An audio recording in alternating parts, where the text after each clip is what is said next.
Facebook অ্যাডসের ক্ষেত্রে content format ফাইনালাইজেশনের যে বিষয়টি বহু উদ্যোক্তা ফলো করে, তার চেয়ে বড় বিষয় হচ্ছে অনেক উদ্যোক্তা এই ব্যাপারটা নিয়ে একেবারে কনফিউজড।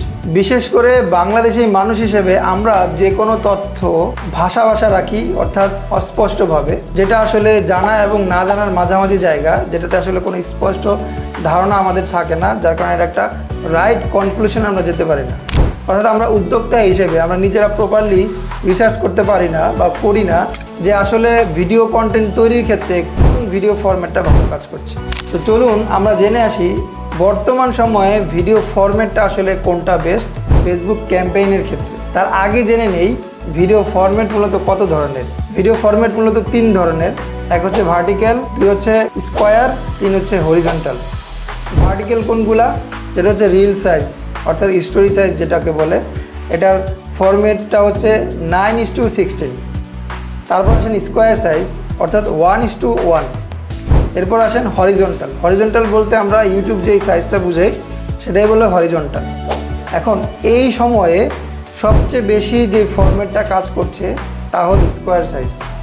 জি, আপনি ঠিকই শুনছেন, এই স্কোয়ার সাইজে বর্তমানে ম্যাক্সিমাম উদ্যোক্তা কন্টেন্ট তৈরি করে থাকে। কিন্তু তার মানে এই না যে আপনি অল টাইম স্কোয়ার সাইজে বানাবেন, অর্থাৎ 1:1 ভিডিও ফরম্যাট করবেন। এটা আপনি অবশ্যই প্রায়োরিটি দিবেন। তবে আপনাকে যেটা করতে হবে, আমরা সবসময় যে জিনিসটা করি, যে কোনো কন্টেন্ট যখন আমরা অ্যাডের ক্ষেত্রে দিয়ে থাকি তখন এক ক্যাম্পেইনের ক্ষেত্রে আমরা অনেকগুলো কন্টেন্ট দিই। কারণ কি, এখান থেকে আমরা উইনিংটা বের করি, অর্থাৎ আমরা টেস্ট করে আমরা বুঝতে পারি যে এই কন্টেন্টটা ভালো।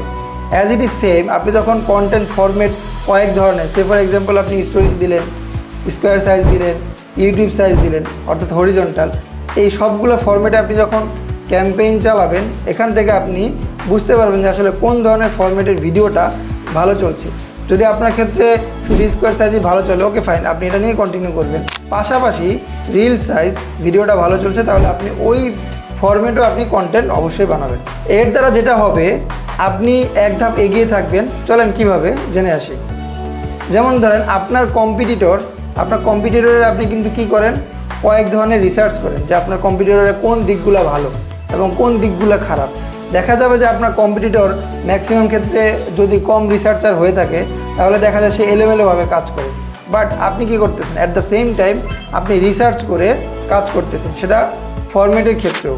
আমরা মনে করি যে শুধু আমরা কন্টেন্ট রিসার্চ করব, কম্পিটিটর কী প্রোডাক্ট দিচ্ছে, কত টাকায় ভ্যালু দিচ্ছে, কত টাকার অফার দিচ্ছে, এগুলো শুধু ফলো করি না। আপনাকে এগিয়ে থাকতে হলে সবগুলো বিষয় আপনাকে প্রপারলি ফোকাস দিতে হবে, তাহলে আপনি তার থেকে বেস্ট অপশানে থাকবেন। এবং আরেকটা ছোট টিপস দিয়ে দিই, আপনি আপনার শুধু অ্যাড ক্যাম্পেইনের ক্ষেত্রে না, আপনি আপনার পেজে যে অর্গানিক কন্টেন্ট দিচ্ছেন, আপনার যদি কমিউনিটি থাকে, এখানেও যদি আপনি কন্টেন্ট পোস্ট করে থাকেন, সেখানেও আপনি এটা অ্যাপ্লাই করে দেখতে পারেন।